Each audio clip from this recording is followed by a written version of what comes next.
Everyone. It looks like most people are settled down.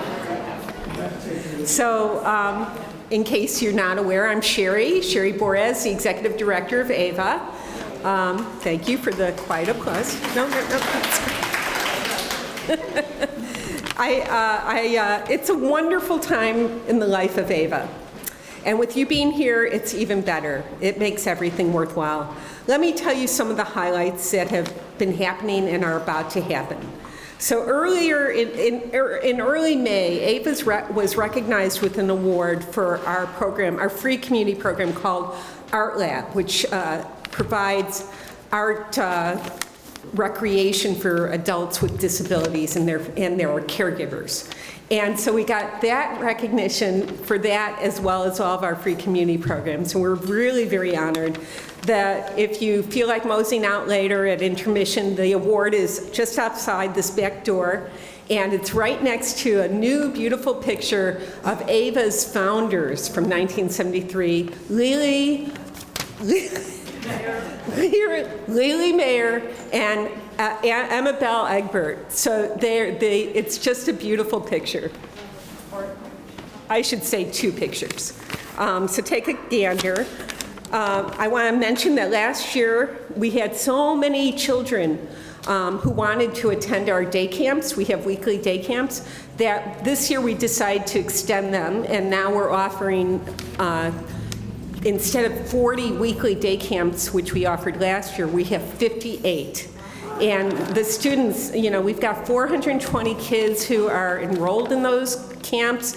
It's all going to start next Monday. It should be a wonderful, it's always fun to have that place filled up with the kids as well as their parents and grandparents. So, and if you happen to know of any kids that are looking for something to do during the summer for a half day or a whole day, if you're having someone visit you, and they need to be kept occupied so that they don't get in harm's way or whatever, think of AVA. Coming up on Friday, a week from tomorrow, our biennial juried exhibition is opening, and I hope you'll join us. It's Friday night from 5 to 7. There were over 104 submissions from regional artists, and 48 were accepted into the show. Awards will be given. We have a wonderful juror whose name it's not coming to me, I'm sorry, but she's from the Current in Stowe. She's the executive director. Starting in July 12th, going through August 10th, I'd like to invite you to attend our 10 by 10 Art Equals Art, an exhibition of 10 by 10 inch masterpieces that have been done by various artists in the area that you can bid on. So as you well know, we have some well-known artists in our midst. Even tonight we have some well-known artists. And this is an opportunity for you to get a nice little piece that will fit anywhere in your home, even if you have downsized, and have a masterpiece by one of these people. Or maybe you want to get a few of them. At any rate, that will be going on through August 10th, and then on August 10th, we're having an open house. We're going to be open from 11 to 6:30. So from 11 to 4, the whole building's going to be open. The artist tenants are going to have their studios open. We're going to have artist demonstrations.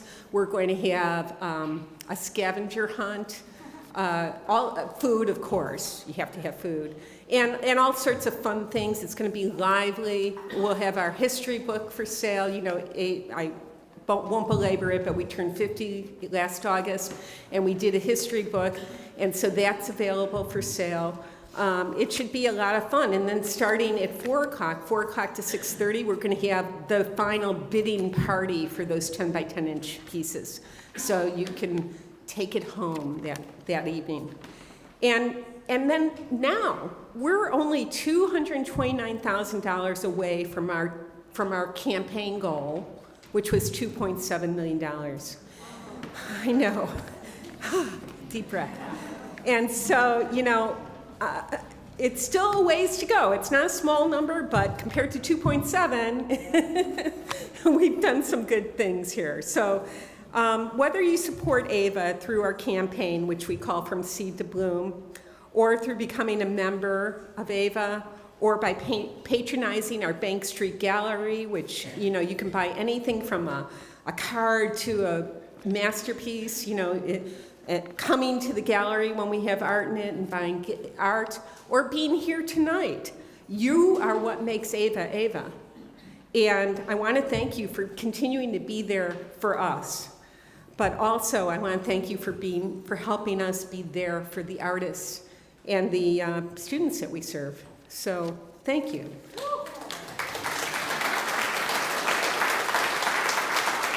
Without further ado, I'm very excited about tonight. It gives me great pleasure to introduce Leanne.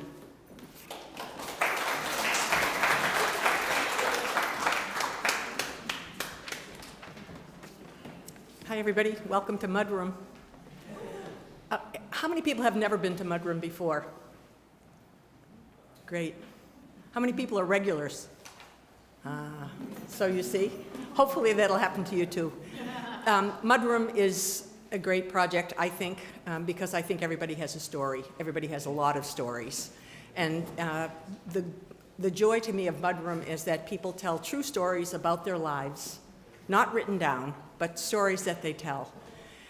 And we're always looking for new storytellers. We say this all the time, the heavy pitch, but once you hear some stories tonight, you may be really moved to think about stories that you hear. I see a lot of people in this room that I know have really good stories. And one of the things we will do, so you can begin thinking about it, is that we have one storyteller who is a brave soul, who puts their name in the hat, and we will pull out a name of somebody who will get up after intermission and tell a story. So be thinking about it. But don't think about it so much that you don't pay attention to the stories we're going to hear. I want to thank Pawn for the delicious food, for those of you who came early. Really great. It's a great addition. I also want to just recognize the other members of the Mudroom committee. Sally Bacon is here tonight, and she will be up introducing people in the second half. Helen Clark is hiding in the back. Cheryl is way hiding in the back. Maybe even in the other room. Mike Lovell, who's not here tonight, and Judith Hertog, who is, I think, in Europe. I'm not sure. So just so you know, folks have submitted their pitches to us. We got a lot of pitches on the theme of mixed messages. We usually try and pick a theme that has many ways to be interpreted. So pretty much any story you tell, you can spin to fit the theme. And then we make selections among the pitches. We have folks come and have a very simple telling to each other and to some of us on the committee. And then usually there's a couple of questions like, what happened to your aunt? You brought her up in the beginning and I don't know, I never heard about her, or I really want to know more about when your phone was ringing in the middle of the storytelling. No. So anyway, the folks that you will hear tonight are people who came and told their stories to us and to each other. So without further ado, I'm going to introduce our first storyteller, who's a multitasking wonder. Jordan Fitch is not only filming tonight, but Jordan is going to tell a story, and Jordan is a first-time storyteller at Mudroom, so let's give them a big welcome.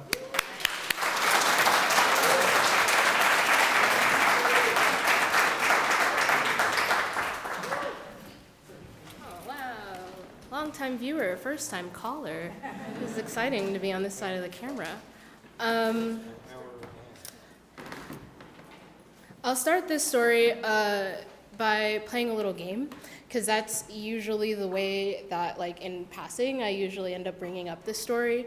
Has anyone ever heard of Two Truths and a Lie? Yeah. For those who aren't familiar, maybe, pretty self-explanatory. It's like an icebreaker game where you tell two truths about yourself and a lie, and everyone has to go and try and figure out what is the lie. So I'll start. I'll give my two truths and a lie, and then I'll let you all kind of guess what you think the truth is, or what you think the lie is, I guess. So first one, I'm a third-degree black belt in Taekwondo, and I qualified to compete in the World Taekwondo Championships in Seoul when I was younger, but my dad was afraid of North Korea, so we didn't go. That's my first one. My second one, I was once in a high-speed chase with the cops and a pregnant lady. And my third one is on a trip to Washington, D.C. I almost got shot by the Secret Service. Yeah, I'll let you guys guess. Does anyone have any thoughts? Do you think I'm lying? DC. Do you think DC is the lie, number one? Oh? Oh, wow. Well, I'm not going to tell you. So you can ruminate on my life experiences for the next 10 minutes. But I am going to tell a story. Maybe it's a true one. Maybe it's the lie. No one vets these, so you could just lie, and that would be fun. But I'll preface with one more thing before I start my story in earnest. I am non-binary or gender non-conforming, genderqueer, however you want to call it. I use they, them pronouns, but I'm telling a story that has happened in the past when I didn't. So there might be times in the story where I refer to myself using she, her, or female pronouns. I can do that. You can't. Please don't. If you talk to me at some other point today. Okay, thanks for respecting me. Okay, and I'll start. I'll set the scene for you. This is the 8th grade field trip to Washington, D.C. This is a big deal. I'm from South Florida, so this isn't like a get on the school bus and like go to the zoo kind of field trip. This is a big trip. You know, there's like parent permission slips and meetings and everything, and this is something that they always like lord over you in the beginning of the year, like behave, or you're not gonna go to D.C. And we're all getting ready, and it's like it's a really big deal. And so when I'm like getting ready to pack, it's just like a thing. Like everybody has to look their best. Some might say the 8th grade field trip is like the Met Gala of middle school. It's like your time to pop out. And I went to a school that had like a uniform and stuff, but you didn't have to be in uniform on the field trip. So everybody's like, I gotta stunt, I gotta dress my best, I gotta show off. And for me, I'll give you like a picture of 8th grade Jordan. Is anyone familiar with like what being emo is? Yeah, that was more technically I was a scene kid. If you know what that means. But if you don't, emo like paints the picture. And being emo for some reason means like wearing as much metal on your body as possible in the form of like spikes and studs. So on the day that we're going to go I think this is like the final day of the field trip, and we had scheduled to go do a tour of the White House. And so, that was the day you had to dress your best, and I remember exactly what I was wearing. I was wearing these like, they were sick. I'm like remembering this, and I had these like jeans that had like sprayed, like graffitied skulls down them. I would wear them if I still had them. I wish I did. So I had these jeans on and like a black hoodie, but then I had like this huge leather choker with like spikes all over it, and I had like leather bracelets with studs and a studded belt and like a belt chain. Like I didn't have a wallet. I'm like 12. How old are you in 8th grade? Like 12. I don't have a wallet, but like I had a wallet chain, so that I could have the effect of like chains going down, and I just took the other end in my pocket, like not attached to a wallet, but I was feeling cool and decked out to the point where you kind of do this like jingle jangle when you walk through places, you make noise. But I felt really cool all the way up until we're in line, to go in, and you have to go through a metal detector to go into the vicinity. So all of my classmates and stuff are going through, and I'm there, and the like security guard is looking at me crazy as I'm like taking off my belt and I had to take off all of the metal that I was wearing. And so by this point, most of the class has gone through, and it's just me and one of the chaperones who stayed behind, because I take it all off and I walk through the metal detector, and then I get to put it all back on. So it's like a sizable amount of time has passed, and most of my class, they're like trying to like cycle you through, and I think we were like the last group that was going in for some reason. There like weren't many people behind me, so it was just me and the chaperone. So finally, I'm dressed, I'm cool, I'm feeling good.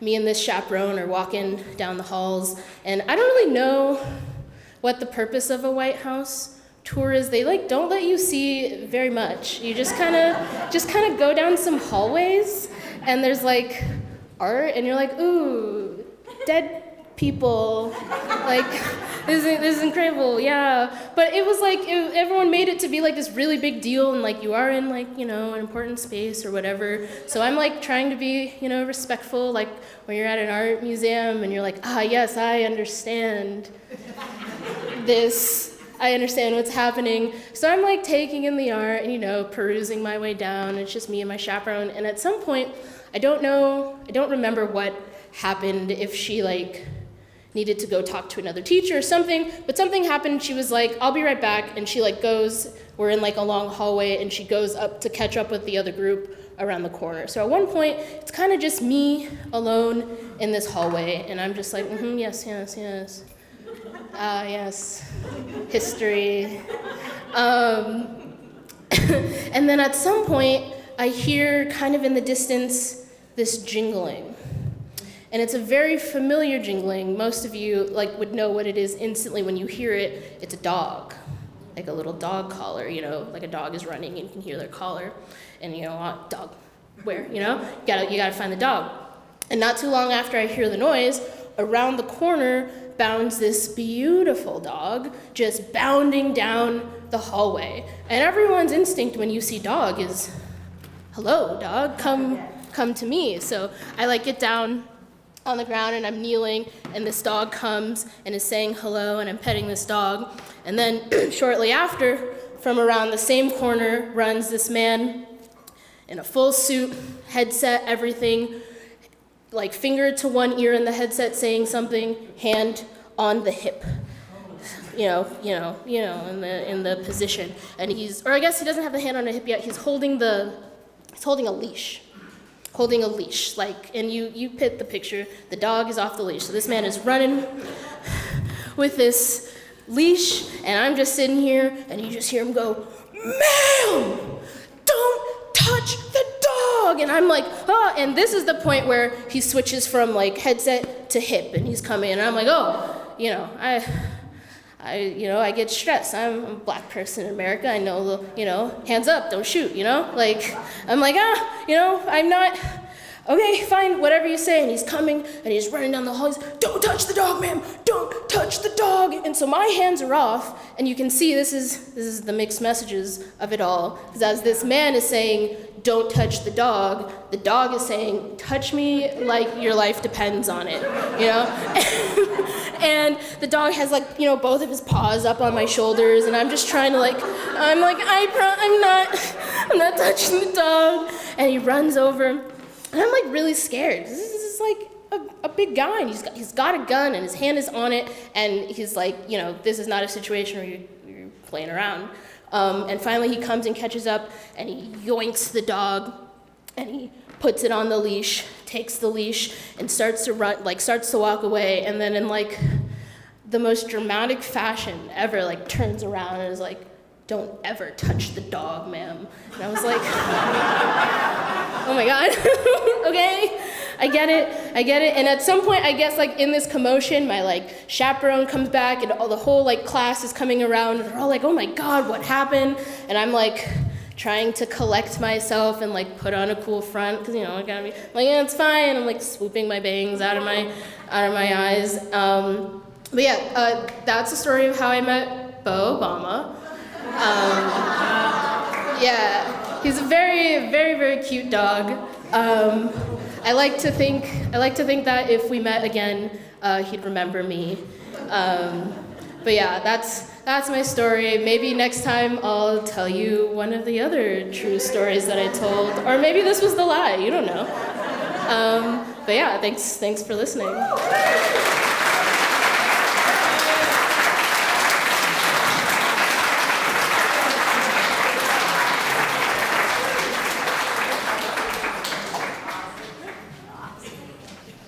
Thanks, Jordan. Our next storyteller is a veteran storyteller who has been here before, and some of you may have heard him. Brandon Arvison is, Brandon, where do you live? Leb, okay, local boy. We draw on a local crowd and even a little further afield. So we're going to welcome Brandon back tonight for his story, which is going to take us in a different kind of mixed message way.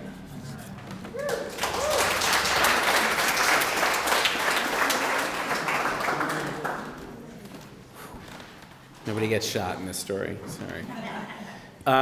So there were a lot of rules in my house growing up, but the sort of overarching rule was don't make a scene, right? So you might ask yourself, what constitutes making a scene?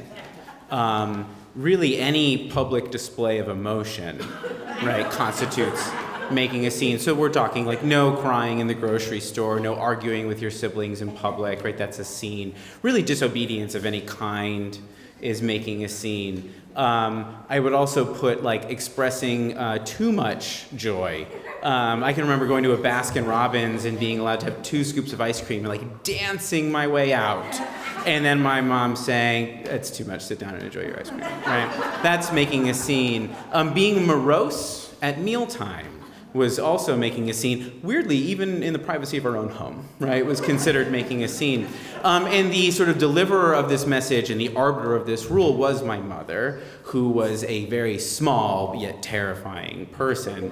And this is made all the more complicated by the fact that out of everyone in my family, my mother was the most guaranteed person to make a scene. Right, so when we talk about outbursts of emotion, right, my mom would take myself, my 3 sisters, her husband, out to dinner at like a tiny boutique restaurant in Manhattan, and upon discovering that we had been seated at a table by the door to the kitchen and or the bathroom, she would argue with the waitstaff, she would argue with the host, she would argue with the chef if necessary, until we were moved, right? So a big public display of emotion. She was frequently morose during meal times, and would oftentimes express great joy if we rounded a corner and saw a Haagen-Dazs ice cream, at which point she would stop whatever we were doing, go in, buy ice cream, make us get ice cream. Well, you don't have to make me get ice cream, but get ice cream, get extra spoons so she could taste everyone else's ice cream, and explain and celebrate and enjoy, right, how great this ice cream was, drawing all the scene, all the attention towards us. Now, there was one situation in which don't make a scene was most prevalent, and that was airline travel.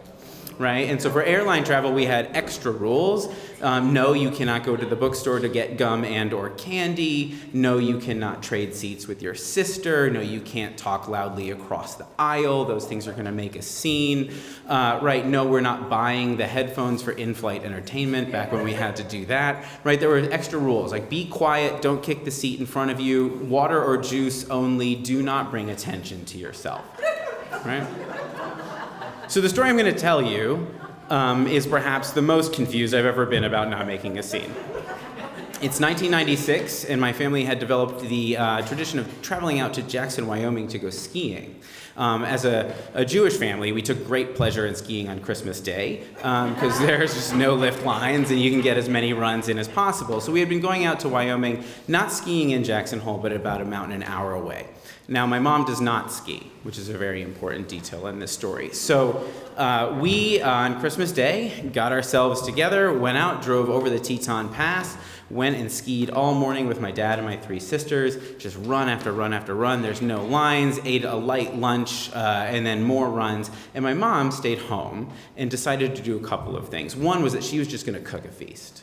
Right, we were gonna go all out, like turkey, fixins, desserts, everything, right? Because we were staying in a condo and we had a kitchen, and she was just gonna go nuts, right? And so we were great. And then she was gonna go do other things she liked to do in Wyoming, so snowshoeing. She'd go look at art, like most likely made out of antlers, right? The types of things that one does in Wyoming when not skiing. So we went and did all our runs in the day, went back to the car, threw our skis in, drove back over that pass, got home. My mom is home from looking at said antler art, probably purchased some, right? And we come into the condo. Now the condo, you came in, the door was on the bottom floor, the kitchen and everything was on the second floor, so we put our gear away. This is a big feast, so we're gonna like celebrate. So we go shower, we get dressed up a little bit, right? And we come upstairs. My mom's looking in the window of that oven and she's like, turkey's not ready yet. I haven't seen the thermometer pop out, but give it a little bit of time. So we're waiting, we wait a little bit longer, she looks in again, not, and then she opens the oven and she reaches in and it's broken. So yeah, right? So this turkey has not cooked, right? It is just, and that means there's no cooking fixins when the turkey's resting, there's no dessert, there's nothing. So 1996, Wyoming, Christmas, right? So we start going through the phone book to find any restaurant that's open that's gonna bring food to our door. We're now late into the evening, and we have two options: pizza or Indian food. Now, I'm not here to disparage the people of Wyoming, right? But in 1996, Jackson Hole has not become sort of the really tourist destination it is today. It's on its way, right? But it is not like this cuisine-centric, restaurant-centric place. So when you think like good Indian food, you're not thinking Wyoming in 1996. However, we don't make scenes in my family, and my mom said we're getting Indian food, so we ordered Indian food. Now, I happen to love Indian food, so I'm really excited about this, and we put our order in and we wait. And like I said, the front door to this condo is downstairs. So at some point, there's a knock on the door. Somebody, not me, runs downstairs, opens the door. There's a brief conversation, right? And what meets you before the person carrying the food meets you is the smell of this Indian food. And it smells bad. And when I say bad, I don't mean like, my korma's not as spicy as I wanted it to be. Or like, no, they forgot naan, right? I mean, it's bad. Like, there's a smell, like it's the kind of smell that hits you in the throat, right? You know, like you're like, I'm almost tasting and smelling it at the same time. There's something wrong with this food. But undeterred, my mom says, we're doing this. She puts it out of the containers into like serving dishes. We sit down around the table. We're nibbling just like the rice, like just trying to like eat it. And fortunately, thankfully, she eventually like acquiesces, admits defeat. She's getting very morose, by the way, at the dinner table. And we decide it's just inedible. She puts it back into the containers, closes the containers up, throws them in the refrigerator, because you don't want to like put it in the trash. It's going to stink up the whole place, right? I think we ate cereal that night. And we went about the rest of our trip, right? And it was great. So we stayed there from roughly Christmas to New Year's. We're talking about a week, right? That food just keeps getting further and further pushed back, right, into the refrigerator as everything else is. So we get to the end of our trip, and because we're a big family, we take really cheap flights, right? And that means super early. So we got to pack the night before we're going to leave. So that's, boot bags packed, ski bags packed, throw all my stuff in a duffel. I'm 15 years old. I'm not folding clothes, right? This is nonsense, right? And everything's got to be by the front doors because the airport shuttle is going to show up bright and early in the morning, and we got to go. So I wake up in the morning. We bring all of our stuff outside. The airport shuttle pulls up. We're all tired, but we're not going to make a scene, right? We're just going to be okay. And what I'm noticing is that there's an object next to my stuff. I got my boot bag, I got my carry-on, and there's this garbage bag. And my mom has decided, I think she identified, I'm the weak one, right? She's like, he'll listen, right? That we are taking this leftover food with us. Yeah. So, let me explain something about 1996 Wyoming, right? Bush has not been president yet, which means Cheney, who had to live in Jackson Hole, has not needed to use Air Force Two to land in Wyoming yet, which means the airport has not been expanded yet, which means to get to New Jersey, where we live, I have to go to the airport, I have to walk on the tarmac, I have to get on a plane that seats about 15 people, I have to fly to Salt Lake City, Utah. I then need to get on a bigger plane that's going to go somewhere else in the country that connects to New Jersey. That might be Atlanta, that might be Texas, that might be Chicago, wherever, right? Then we have to get on another plane to fly to Newark, then we have to get in a 1989 Dodge Caravan and drive that about an hour and a half to get home. And I have been told that I am carrying a bag of Indian food. And that is what happens. So I take the bag. Thankfully, it was refrigerated, so it's calm. We get to the Jackson Hole Airport, we wait it out, and I'm 15 years old, so I think there's two things we need to also remember. At 15 years old, there's two things I don't want to happen. I don't want anyone to really look at me, and I don't want people to think I smell bad, right? And so here I am with a bag of food that already smelled bad. And we get on our first little plane, and we fly to Salt Lake City, Utah, and it's okay. I tuck it under my feet in front of me, and we make it. And I'm thinking here now, she's gonna finally be like, okay, we'll just discreetly throw it away.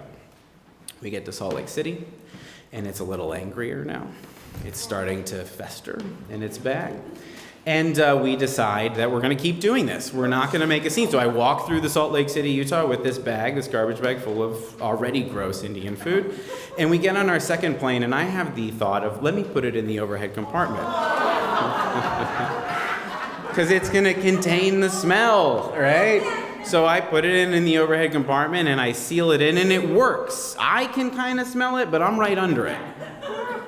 right? So I can smell it, but people seem to not be disturbed by it. And then, of course, in landing and wherever we were connecting to New Jersey, I can't remember, I'm reminded by the flight crew that objects may have shifted overhead, right? Let me just nip the tension in the bud here, right? It doesn't spill, all right? That would be the best case scenario, because I wouldn't have to carry it for the rest of this journey, right? It would be embarrassing, but I'd get to leave it behind. Doesn't get to happen. So I open it, and what does pour out is the smell.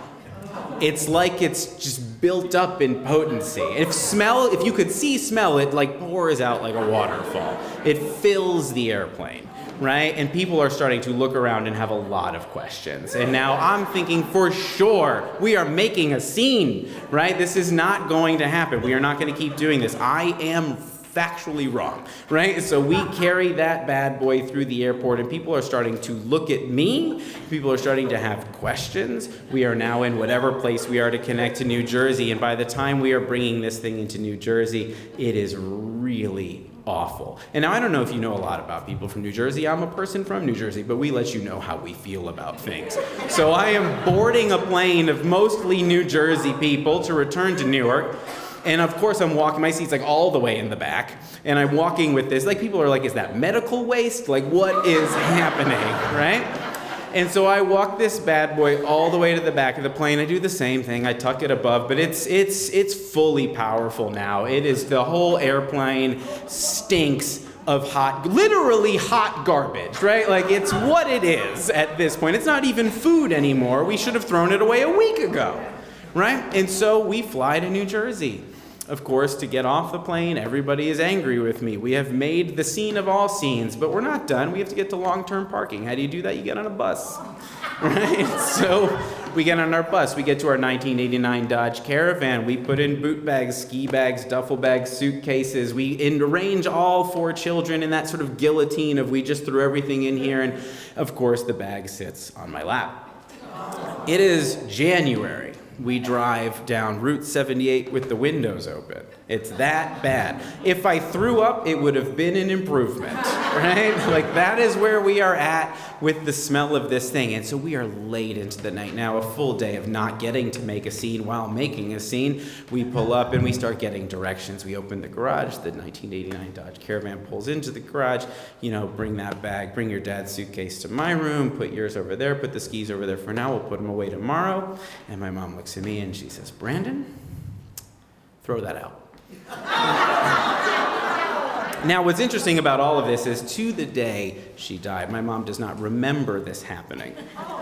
And why would she? Her family doesn't make a scene. Thank you.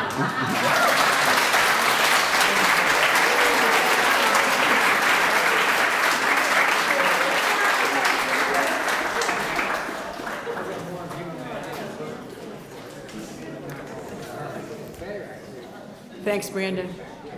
Our last storyteller before intermission is also a return storyteller, a veteran here at Mudroom.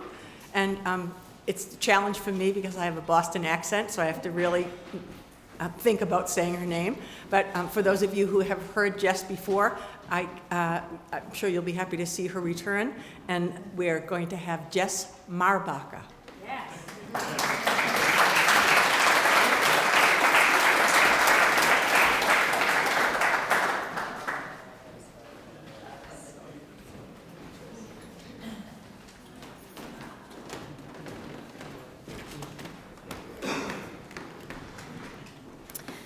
So I was about 27 years old the first time I was asked to be a bridesmaid.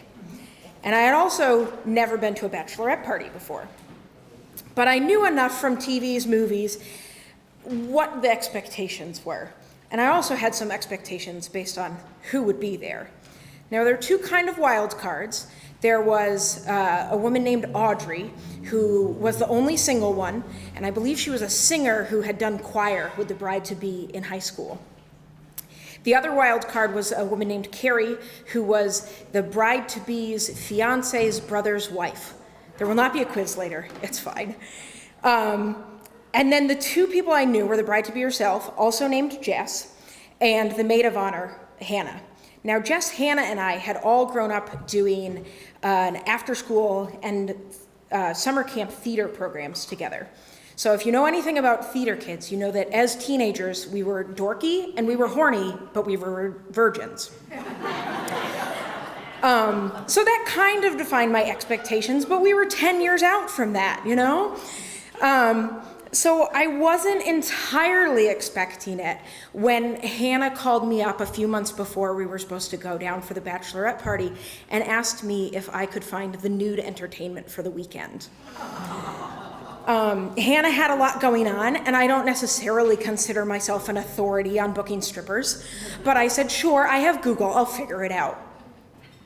So I found a place that was supposed to be in downtown Austin, Texas, where we were going, that did an all-male review.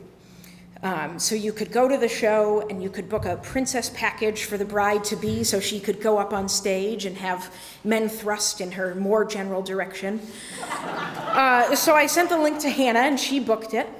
And while she was booking that, I booked my flight to Austin. And I wanted to go a little bit early because entirely separate from this, I have a mission to see the grave sites of all former US presidents. And as luck would have it, LBJ is buried not that far from Austin. So I was gonna get there early, and I was gonna do a hot lap to see his historic home and gravesite, and then make it back before most of the other bridesmaids even arrived. Unfortunately, I wasn't anticipating that there would be a government shutdown. So I couldn't go see LBJ. I was just early in Texas. So I waited for Jess and Audrey to arrive off their flights. We went from the airport to the Airbnb together, and we were just there early. And being there early meant that I got to have the lovely conversation with the bride-to-be where she asked, so what are the rules for this weekend? Like, I feel like I'm allowed to at least make out with my girls. And I had a boyfriend, so my rule was, I'm gonna only make out with him. And it sort of seemed like if other Jess wanted to make out with other people, she should have had this conversation with her fiance before we arrived. But I didn't say that. I just thought to myself, wow, I kind of expected her to be more excited about getting married than maybe hooking up with one of us. But I didn't say anything. And Jess, Audrey, and I went out to dinner that night. And Audrey was really trying to convince us. She wanted to go see this musician. His name was Boo something. I always want to say it's Boo Radley. It's not. That's To Kill a Mockingbird. I know that. But she really wanted to go see Boo whatever. And I wasn't that into it. I had woken up so early because I wanted to see Lyndon Baines Johnson, and I couldn't. So I was like, you guys do whatever. I'm going to go back to the Airbnb. And as I was falling asleep that night, I was like, it's kind of awkward so far. And I was also just really disappointed that I didn't get to see President Johnson. But I did wake up the next morning to a house covered in dicks. Because the other two bridesmaids, Hannah and Carrie, had arrived, and they had put up all the decorations.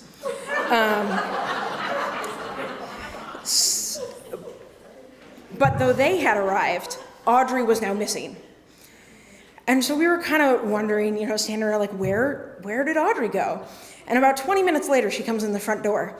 And it turns out Audrey had really wanted to see Boo because she wanted to see Boo, if you know what I mean. And she did. So that kind of set the tone for the weekend. Audrey was a little more wild, a little more adventurous. We had the bride-to-be. We had Carrie, who was kind of the mom. I was probably the wet blanket, but what are you going to do? We did the regular stuff. We got pedicures, we did a steak dinner, did an escape room. But the main event was still to come. Saturday night, the strip show. But that morning, Hannah got a call from the organization, if you will, that runs the strip show. And they said, we're so sorry. Not enough people have booked tickets, so we have to cancel the show for tonight. But what we can do to make it up to you is we can send 2 strippers to your Airbnb. Now, it turns out Hannah had received one of these calls before. They called her the day she booked the tickets, thinking we were going that night, and they said the same thing. And she said, we're actually going in a couple months from now. So we figured out that this is their scam. They understand that women may not want to hire strange men to come get mostly nude in their rented Airbnb for the weekend. But this is their way to get the contact information and to ensure you have no other options. So we didn't have other options, and the bride wanted it, and the two strippers showed up that evening in business suits. Fireman costumes was also an option, and I'm not sure why it was dismissed, quite honestly. But the strippers showed up and very quickly got down to their very standard issue boxer shorts. And then they started tossing the other bridesmaids into the air. And I did not need to be tossed. So I went and hid behind the kitchen island, because then I had a really good, solid barrier between me and the activities. So Carrie and I were standing behind the kitchen island sipping wine. Hannah was doing some impressive dancing of her own. And Jess and Audrey were being tossed into the air. And then Jess and Audrey were making out with each other on the couch. And then Audrey, at some point, takes one of the strippers and goes into one of the bedrooms. And at this point, things don't feel fine anymore, because as it turns out, I may have inadvertently suggested that we get a hooker for the bachelorette party. So I do the only reasonable thing, which is go into the other bedroom and go into the closet and sit on the floor in the dark. And I'm trying to calm myself down because this situation is already way out of my comfort zone, way out of the control that I wanted to have over the situation. So I'm sitting on the floor in the dark, texting my boyfriend, texting my best friend, and then Hannah comes to find me. And she's come to check on me, but also to tell me that the stripper that was having sex with Audrey is now having an asthma attack. And he does not have his inhaler. Now, I also have asthma, and I had my inhaler. But they tell you not to share prescription drugs.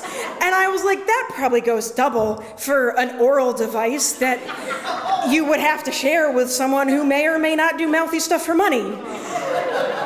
So I didn't share my inhaler, but I did get up out of the closet and go back into the other room. And the stripper, who's asthmatic and maybe a prostitute, is out on the patio getting some fresh air. He seems okay. Hannah is interviewing the other stripper about how he got into it and if his family knows. And at that point, Carrie suggests that she and I go to the gas station nearby and get some more wine because we've run out. And the strippers, who were only supposed to be here for about an hour, have been here about an hour and a half. So we go get some wine. Carrie starts crying on the way because she loves her husband so much. I don't know how to calm her down, and it's doing nothing to calm me down that she's having a fit. So we get back, and the stripper / prostitute remembers that he had his inhaler in the car the whole time. And he's calmed down. They're finally getting to leave, and Audrey gives him a big tip. And we have some more wine, go to bed for the night, and it's fine. But the next morning, as we're all saying goodbye, I'm looking at Jess, and I know that she knows that I did not have a good time the night before. And I feel a little bit bad about it. But there were also quite a few things that I didn't know. I did not know if Audrey would show up to the wedding, either with Boo or the stripper. Turns out neither. I did not know if Jess's marriage would last. Spoiler alert, it did not. But I did know one thing for damn sure. When I got married, no strippers.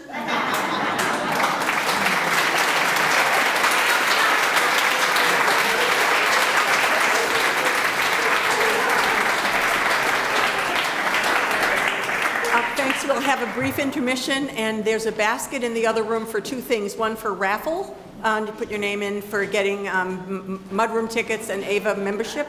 And if you have an idea for a brief little story, listen, the bar is low. No one will expect you to tell like a perfect story. So put a little bit about your story idea in the basket, and we're going to pick out one name. All righty. Well, welcome back to the second half, and I have to tell you all, I wasn't around for the last one, so I'm so glad to be back at the Mudroom. So first, we're going to start off with our little raffle thing. And the first one is going to be for 2 tickets to the next Mudroom.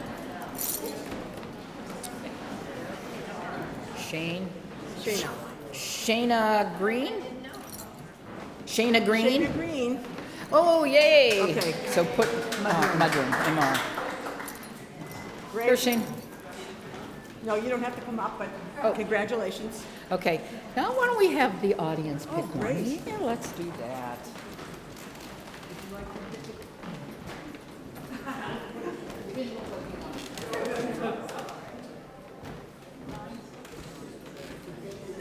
This is also for 2 tickets.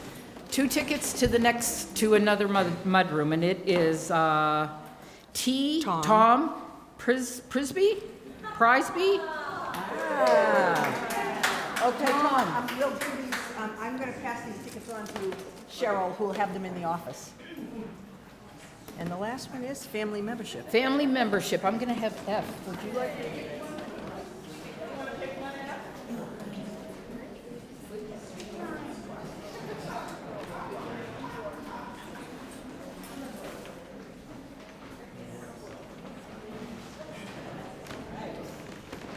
And this is for a family membership. And we've got, Misaki, oh, Shooty. Masaki. Here we go. All right. It's a family membership. Okay, great, rigged. Rigged, it's rigged. Right. Okay, now we're going to pick out of the basket here people who have put in stories that are going to tell a story right now off the cuff. And it'll be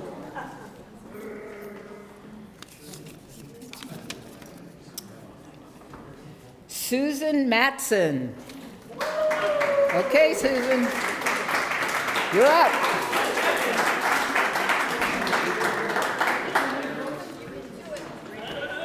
You can do it, Susan. Okay, so this was about a special memory. And a lot of times, I get asked a lot when I talk about my husband or something. Yeah, how did you meet your husband? And I say, my standard line is, we met the old-fashioned way, in a bar. So, this was 1986. And I walk into the bar. This is when they used to have these singles groups that would organize things where you could go to a bar and meet somebody, maybe. So I walk in, and I kind of scope it out, like, who's here? And I look around at the bar, and I see this one guy sitting by himself, nursing a drink, smoking a cigarette. We all smoked back then, you know. And I think he was pretty good looking. His hair kind of fell down over his forehead. And he's got this kind of tweedy jacket on, looks like a professor or something. You know, like he's got some intelligence and could, you know. And there were a lot of guys there who I thought, oh God, I don't think so. So there was a space to stand next to where he was sitting. So I went over and tried to get the bartender's attention. And Jerry, that's his name, I found out, he did something, got the bartender's attention. I got my drink, and we're standing there, and we're talking and chatting, and he was very, you know, open. And it looked like there had been somebody sitting next to him who never came back. He said, why don't you sit down? Oh, okay. So we started this conversation, and it was just kind of went on, and they had music. We danced a little. We had another drink. I think he was very impressed that I drank scotch and not like white wine. Chablis was like the thing then. And he, you know, I didn't just get a glass of Chablis, I got a good scotch. And he said, oh, okay. He's a bourbon guy. And so we're taking it, and we decided we're going to go out to a diner and have some coffee.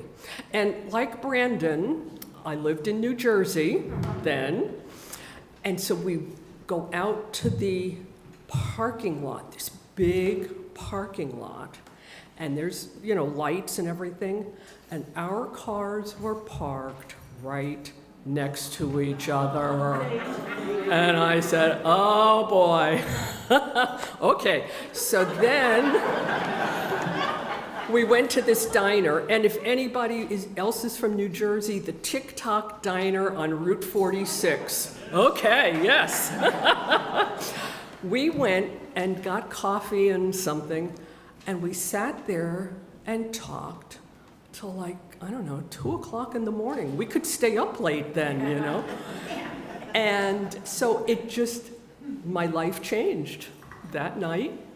We got married a year to the day later. And that's a whole other story, which is really a lot of fun too. And this was about a special memory, and this is such a special memory because 37 years later, we're still married.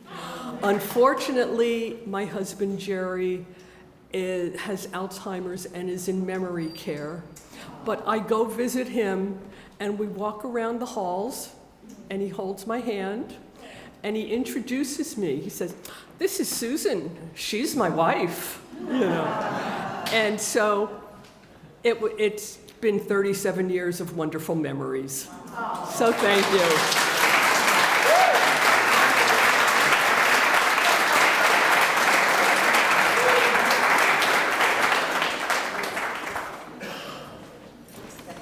Thank you, Susan. Before we get started, I do want to say that Jess, who told the last story of the first half, is going to be a member of our team. So I do want to welcome Jess. She's the newest member of our team. So we're going to start off with David Hibbler, and David is a school teacher, and he happens to teach in my neighborhood at Rivendell in Orford, New Hampshire. Welcome, David.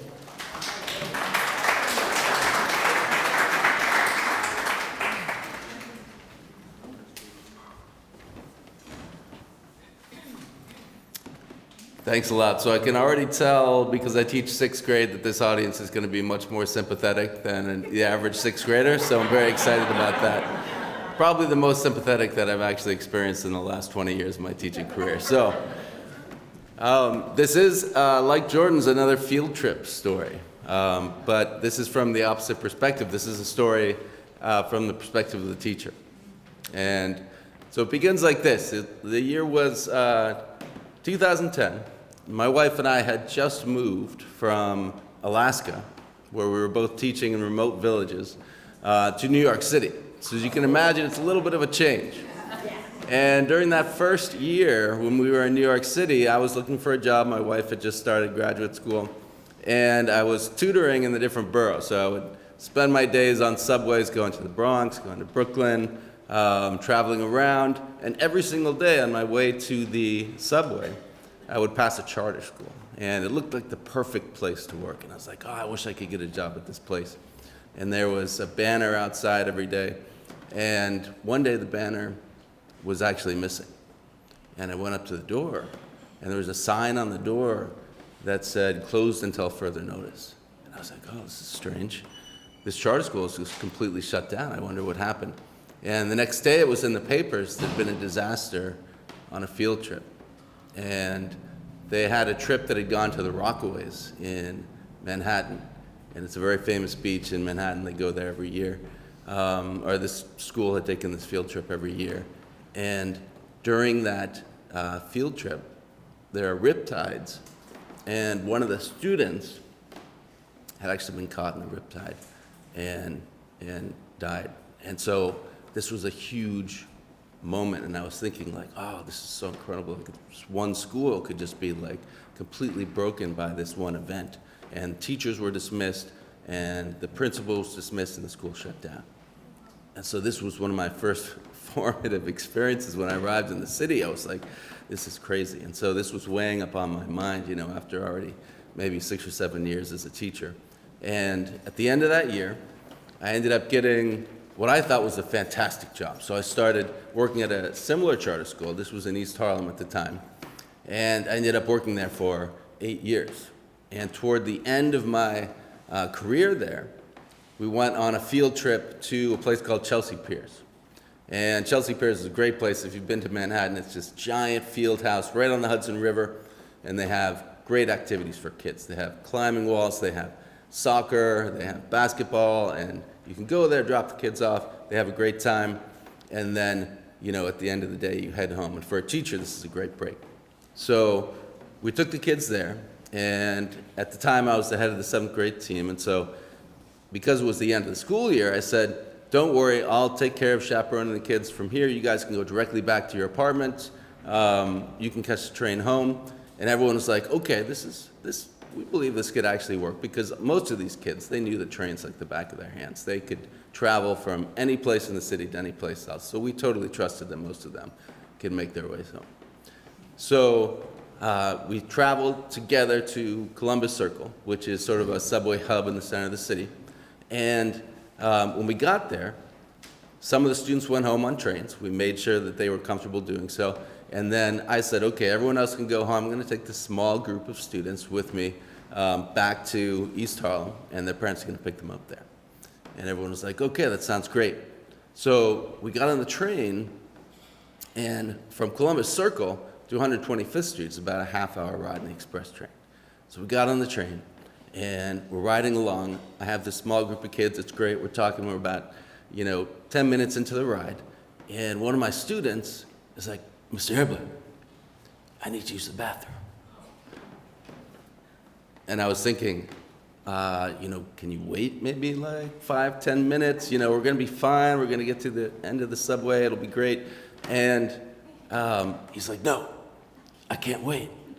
And now the backstory here is that this was a student he was on my team, the running club that I ran after school, and I knew him pretty well.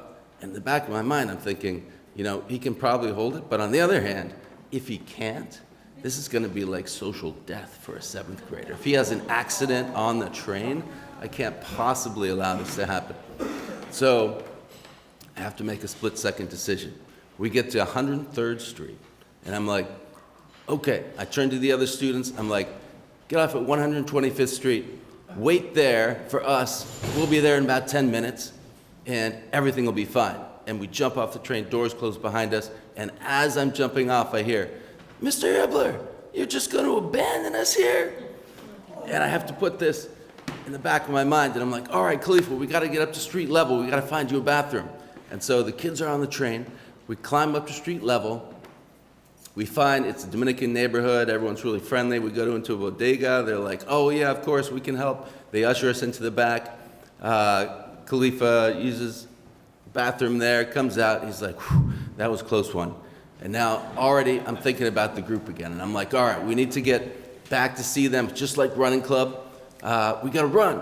And so we're sprinting from 103rd Street to 110th to 125th. We get there, we get to the subway station. I'm like, all right, where is everyone? And no one's there. No one's there at all.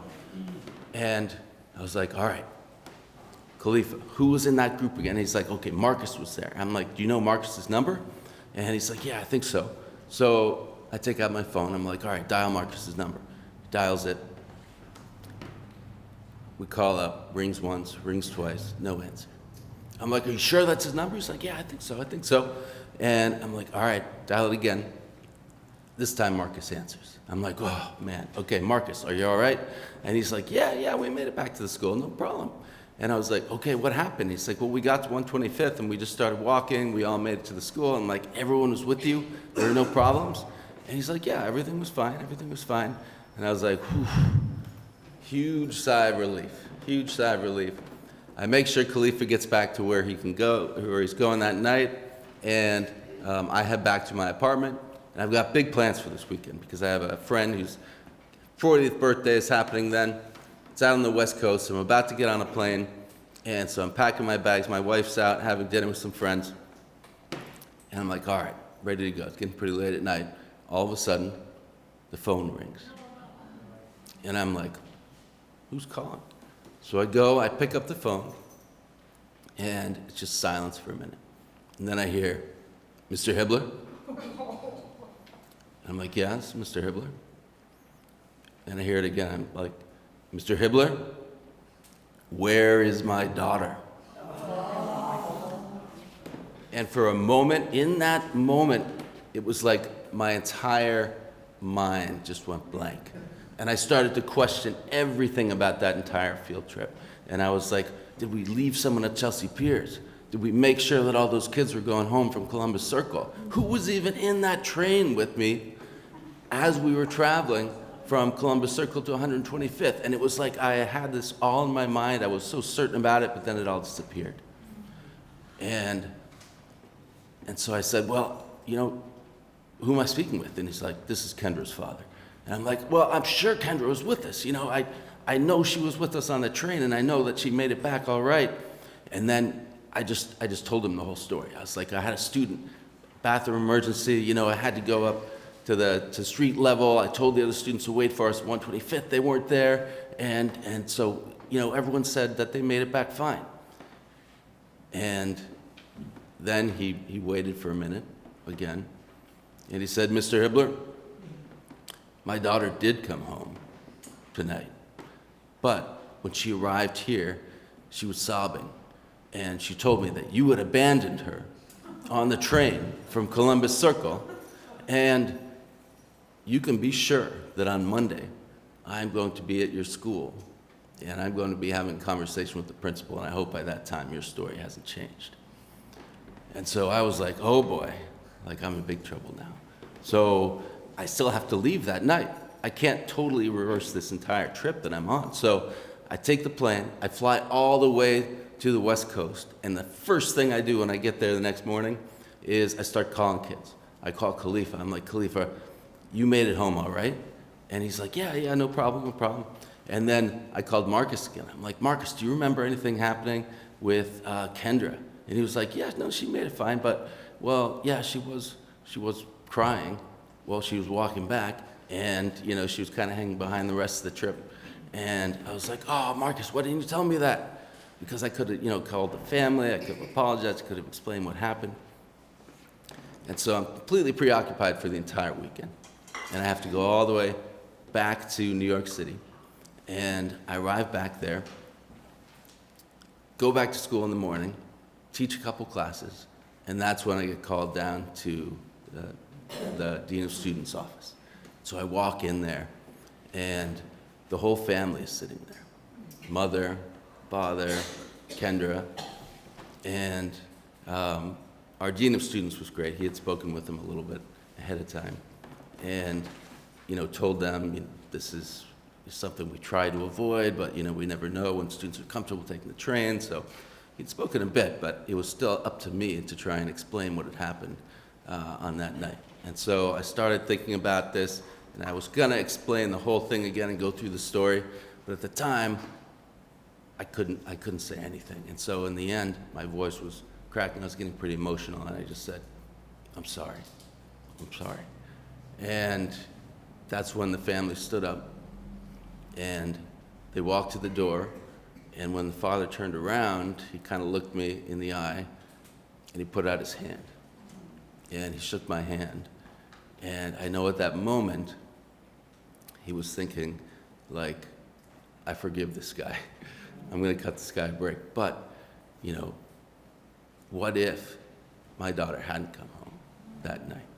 You know, what if this was a much bigger problem? And so when I think back to that time, I think to that split-second decision that I had to make on the train. And it was like I chose to keep the student who I knew best and who I was closest with and had the best relationship with.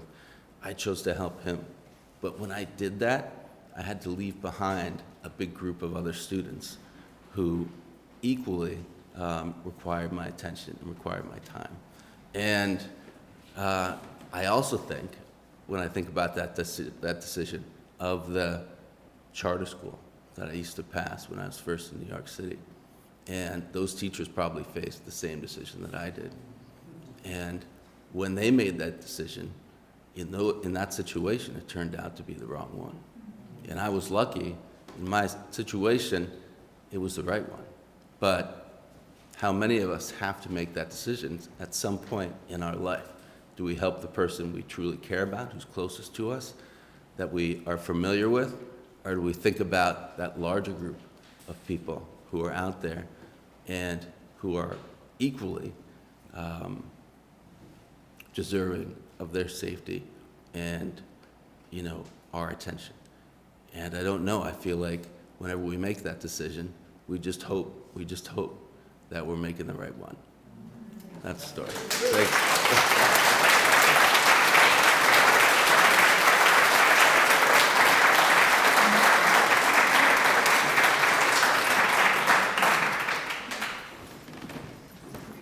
Our next storyteller is Pat Spalding, and Pat has told stories here before. She's from the Seacoast, New Hampshire, and now lives in Harrisville, New Hampshire. Pat? Yep. Oh, there you are. Sorry. Hello. Whew, I need to calm down from that last story. That was so responsible and tense. I'm going to start my story by telling you I signed up for a free luncheon. I just turned 70, and I got a lot of invitations for free luncheons for, hearing aids and financial stuff, and this particular reason for going. So I went to the appropriate place and found a round table to sit at, and pretty soon there were 3 couples that sat down at the round table, and then another single woman, and there were 8 of us. We were filled out the table, and we were waiting for the chicken to come. The something chicken would be served, and the 5 of us women just started to chat. We talked about what our situation was, and the men, they kind of waited for the chicken, and as soon as the chicken came, they focused on that. So we were free to just lay it out there. And I told everybody that actually I liked where I lived currently. I lived in Seacoast, New Hampshire, and it was a 10-minute walk from the beach, and it was 3 miles from Portsmouth. And Portsmouth is the most happening place in the state. There was always something going on. I liked the location of my house, and it had been great. For about 40 years, I lived in the Seacoast. 10, I was single. 20, I was married. And then I got unmarried. My ex and I bought the house. I bought him out, and so I lived alone in the same house, which was way better than living with him in that house. And so I was having a real good time for 10 years, maybe even 12 years, and then about the time I turned 70, this place was a lot. It was really too much for me to handle.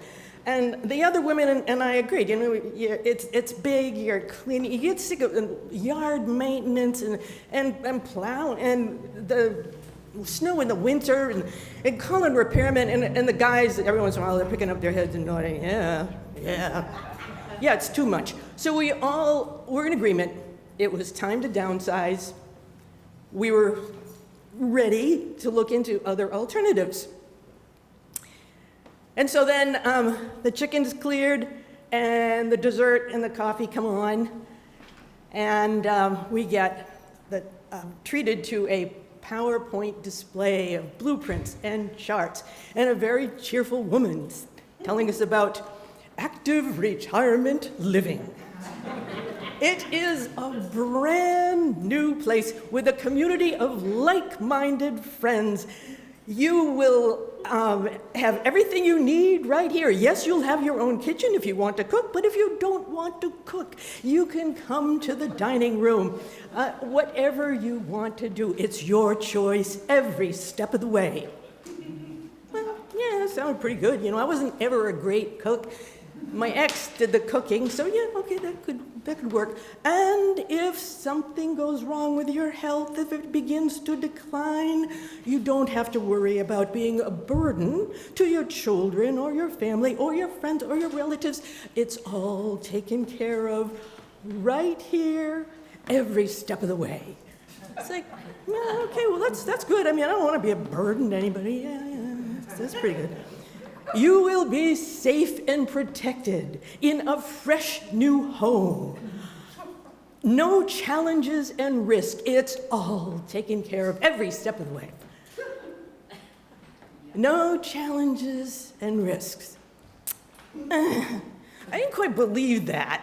That's not the way life is. There's always challenges. It's always a certain amount of risk, and you kind of want them, don't you? Maybe a little bit. I mean, yeah, sure, it's safer, it would be easier, but containment, is that going to lead to contentment?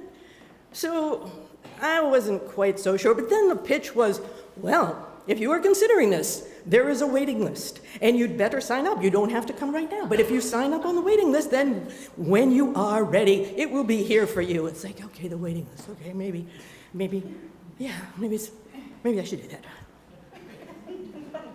Well, I wasn't quite ready, so we didn't do that. I mean, my house was still okay. Yeah, I wanted to downsize, but when it came to now, do it, not quite ready yet. It was still okay. I was managing. I let time go by. I was thinking about it. I met with a rep now and then. I even filled out some paperwork, but I never signed the waiting list. 3 years goes by. Boom, everything changes. It is March 12th, 2020. We have a shutdown with COVID, and suddenly I am locked in my own house, told me, don't go out, don't leave, just stay where you are, don't move, wear a mask, wash your hands, this virus is deadly. You are in the over 65 group, you are in the high risk group, stay home, don't move. It's like, okay, stay home, don't move. And for the first time, I realized, crap, I'm living alone. I didn't know I was living alone before. I never felt alone because there were always people to call and people to have over and things to do. This was a busy place. I had an active life, and now I'm in my house watching TV, being scared, and no more free lunches. I had to figure out how to get food, and by myself. And so we double masked. I snuck out in the morning when there weren't too many people in the grocery store and everybody's socially distancing. It's really pretty empty, and you grab your food as quick as you can, you put it in your car, and then you're home and you're there with some food. Watching TV, getting more and more worried. And then, because I lived in the seacoast, after a couple, maybe 3 weeks, start getting phone calls from real estate people. The market is up. We are looking for places to sell. If you are considering it, I have got buyers. And I'm just like, holy, now's the time. Go, move. Well, I wasn't going to move now. What? So finally, I just broke out of the house. I left. I couldn't stand to be in my house anymore. I couldn't stand to be scared anymore. I had to go someplace else. But where else? I mean, I couldn't go someplace with people. One of them might have had COVID. I don't want to catch that. So I decided I'm going to go to camp. Now, I've been going to camp, which is a rustic old cabin on a lake that is mostly surrounded by conservation. It was 2 hours away, but I had been going there since I was a little kid. So this place knew me. I knew this place since I was 4 years old. And I needed to go to camp. All right, that makes sense. It was my birthday, though. That was part of my incentive. April 14th, 2012. That's how I'm going to celebrate. I'm going to go to camp by myself. You see, there's no road to camp. You have to get there by boat. Or you go through the woods, walk through the woods, or if it's winter, you can slide across the ice. All right, I've got a canoe. I can drag the canoe down, and I'm gonna paddle to camp. So I do that. I climb into my canoe with my paddles and my life jackets. Hey, this is safe. And I start paddling against the wind, literally against the wind, because this is April. Ice out probably happened 2 weeks ago. This water, it is cold. If I dumped, I'd be done. Nobody else is on the lake. Nobody's at camp. There's nobody knows I'm there waiting for me. I mean, I would just like, goodbye, life. Sorry, I never got to make a decision about the next step. So I'm paddling away, and I can't keep the thing pointed. If you're used to paddling a canoe by yourself, it ain't easy. The canoe wants it this way and that way, and then the wind wants to just push it sideways. But it's like I'm using all my strength and wondering, why the hell am I doing this? Why? I mean, am I trying to feel normal again? This is not a normal thing to do. Am I trying to get some sense of control over my life? This is totally out of control. This is crazy, but I keep doing it, thinking, well, if my brother was still here, he'd be in the bow paddling, I'd be in the stern, and we'd both be trying to get to camp, get to camp, get to camp. Finally, I have to give up. The wind is just pushing against the canoe. I can't keep it pointed down the lake, so I stop paddling. I just sit there in the canoe, let the wind have its way with the boat. It just pushes it sideways to the shore. Glad you think it's funny. This was scary.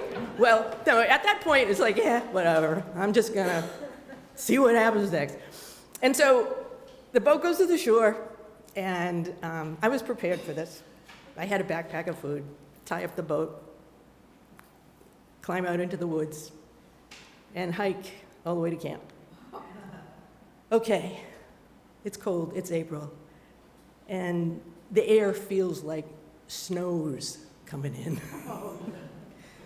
But, you know, I had plenty of clothes on, climbed up the steps, built a fire in the wood stove, and then lit a couple of kerosene lanterns, and I went to bed very early. There wasn't anything else to do. Well, 9 hours later, I woke up. I had the best sleep that night that I had had literally in 3 years, maybe longer. I don't sleep well. 9 hours later, I woke up. And sure enough, yep, it had snowed. But it was okay. It was a new day, so I packed up and I headed out to the woods, found a canoe, crawled in, started to paddle. Dang, if the wind wasn't pushing the boat all over the place, I couldn't keep it pointed, but it didn't matter. Didn't matter now. Because the wind was actually pushing the boat in the right direction back to where I'd parked my car. So I just stopped paddling, and I let the boat, glide sideways, pushed by the wind, all the way back to be where I landed. And on that day, I knew that I was ready to move. I was ready to make a change. And so I put stuff in storage, I sold stuff, I packed stuff up, I put the house on the market, it sold. And for whatever reasons, it was kind of easy. Once I decided to be where I landed, things just fell into place. I found this small little house in Harrisville, New Hampshire, a rental, which was only 20 minutes from the lake. And I moved in. And this year, on April 14th, my birthday came up again, 77 this year. So I climbed into a canoe by myself, and I paddled to camp. The same thing happened. The wind was blowing too hard, and it blew the canoe to the shore, and I tied up, and I walked the rest of the way. It's become a tradition, I figure. Every April 14th, I'm just going to paddle a canoe to camp by myself for as long as I can. But I don't know how long that will be. Next April, I don't know. I might be ready for less challenge and risk every step of the way. I might start signing up for free luncheons again. Who knows? I might just make a change to be where I landed once more.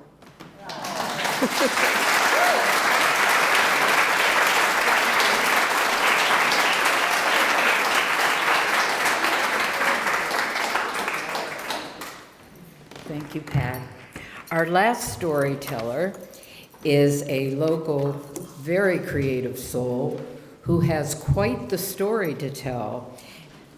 Welcome Lee Schutte.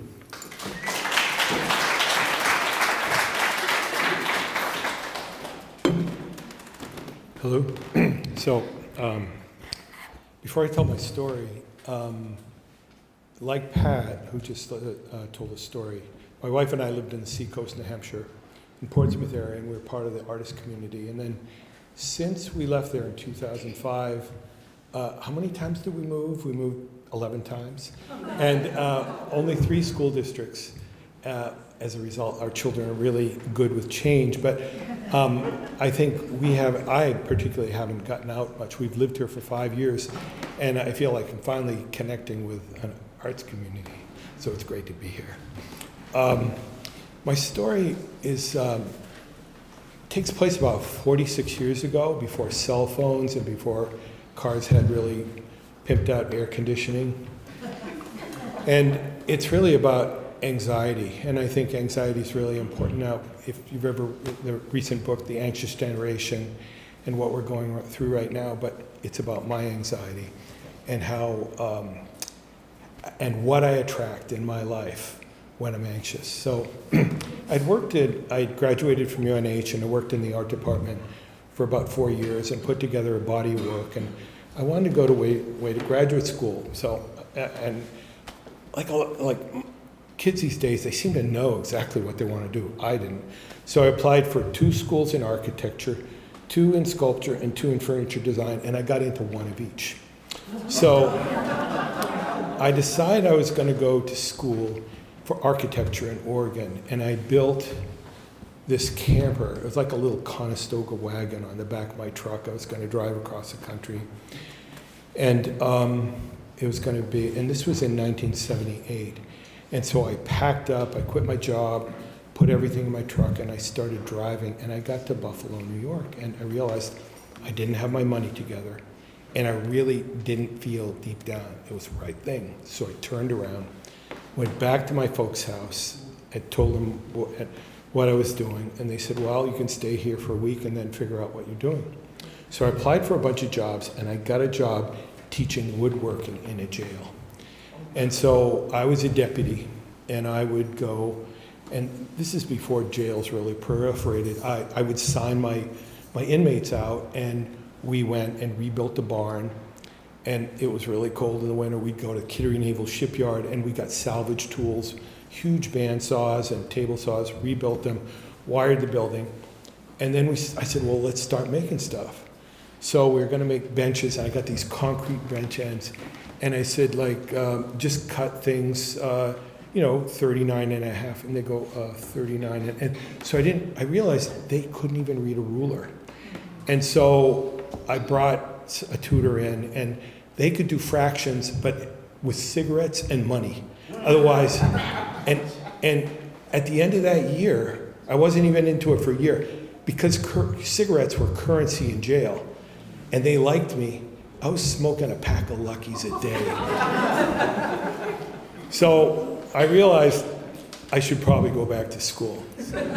So I applied for 1 school. I applied for a school at RISD, and I got in. And this time I spent a lot of time putting my financial package together, applying for scholarships, and I was the change. I think I was pretty anxious about the whole thing. And I had all my stuff spread out because the year before I was supposed to go away. I had stuff in storage. So I was driving all around, pulling everything out of storage. I'd gone to Providence and rented an apartment. And I was getting ready to move to Providence, and I loaded up my little Toyota truck, little cute Toyota truck with no air conditioning. And I loaded up with tools, and furniture makers have tools and wood and all kinds of mulch. And I went out to Raymond, New Hampshire, and I'm on 101. Before 101 was this big road. It was the kind of road people would die on. It was 2 lanes. And I'm driving into Exeter, coming off the highway, under the bridge, getting ready to go to Port's Route 33 towards Stratham. And the traffic's backed up. It's a smoking hot day.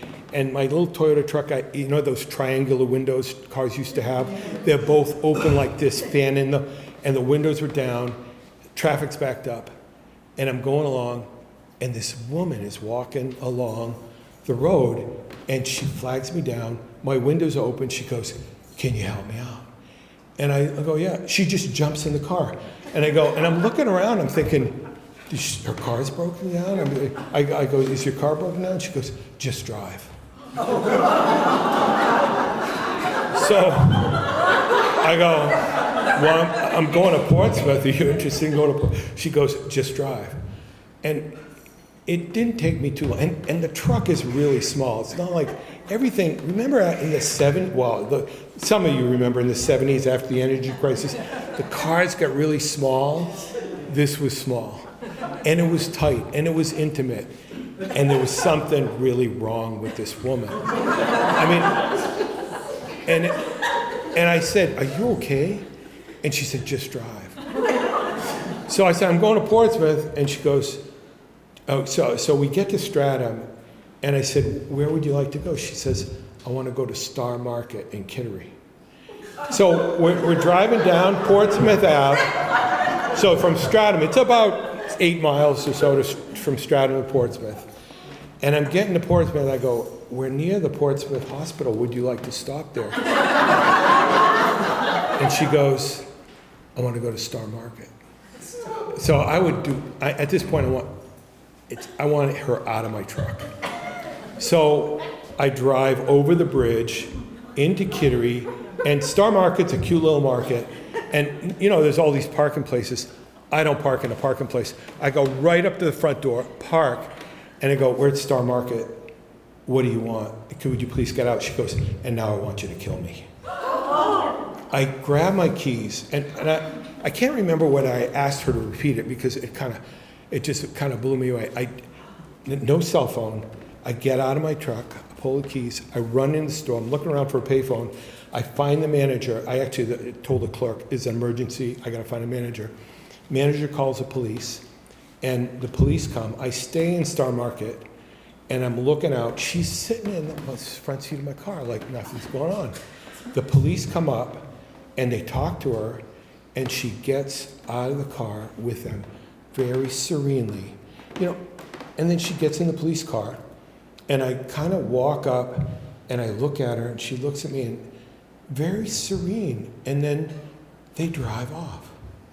So about 5 hours later, I call the police in Kittery, and I go, "I'm the guy at Star Market, and I'm wondering what happened to the lady." And they go, "We can't tell you.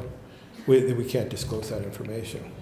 So I got my truck all packed up. I go to Providence. I have a time of my life. It's so much fun. I moved to Rochester, New York, and worked for a furniture maker there. And then I moved back to Portsmouth, and I get a studio in the Button Factory, which is a building like this, but I work with a bunch of woodworkers and make furniture. And then the building's really fun, a lot of parties. And I meet this woman. Well, I forgot to say that the names have been changed to protect the anonymity of these people. So I meet this woman, Barbara, and one of the parties, and we go out for about a year and a half. And she throws me this amazing 40th birthday party. And but we had both been involved with sort of recovery work. We both grew up in alcoholic families, and so after my birthday, she decides to go to the Caron Foundation, which is this kind of 1 week recovery thing for adult children of alcoholics. She comes back and tells me that all the time we'd been going out, she had been abusing prescription drugs, and that she was addicted to drugs and alcohol. And by the way, she thought I was an alcoholic too. So she says, "I'm going to go to AA, and we're going to, she didn't break up, but she broke up with me. And she said, "If you were really serious about our relationship, whatever, you'd admit you're an alcoholic, you'd start going to meetings." And I'm thinking, I grew up in this crazy family. I learned the behavior. I could benefit from going to meetings. So I start going to 90 meetings in 90 days. And Barbara gets a sponsor, and I run into them I think maybe I thought, well, maybe I'd reconnect or whatever. And I ran into them sometimes. And then about a month later, I got invited to a dinner party in Dover, New Hampshire. And I'm going up this elevator. And all of a sudden, you know, I'd been to meetings and people go, oh, I had these body memories. Well, I had this memory that came, I swear it came like a freight train out of my body into my head. And Barbara's sponsor was the woman I had given a ride to. And it was like, you know, Jason Bourne, where all of a sudden he wakes up and he realizes there's this, I mean, the power of the flashback it sits with me still today. So I'm thinking, you know, and I didn't see this woman, her name's Sybil. And then all of a sudden, it's around Thanksgiving, and I'm at Tuttle's Market, which is, if King Arthur sold vegetables, it would be that kind of a place, right? The pimped out, overpriced event. And I'm buying stuff for Thanksgiving, and I see Sybil there. And I got my shopping cart, and she's got hers, and I go up to her and I go, Sybil, I think I know you. And she goes, oh, really? I think I met you about 12 years ago. And she said, when was that? I said, well, I was in Exeter, and a woman stopped my car, and I gave her a ride. And she said, just drive. And she wanted to go to Star Market. And I drove to Star Market, and then she looked at me, and she said, and then I asked you to kill me.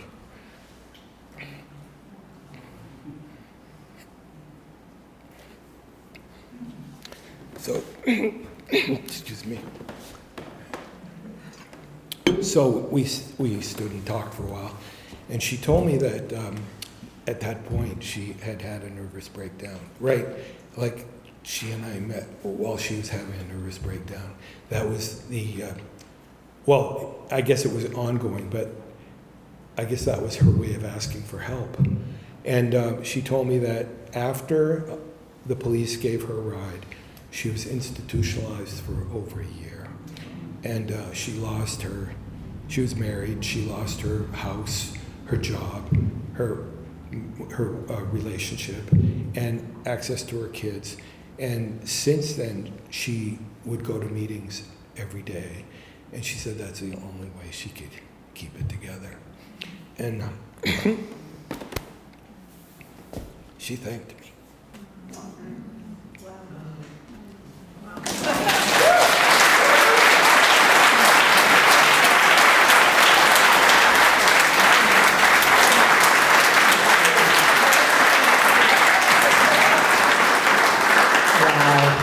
I mean, that is an absolutely incredible story, and wow.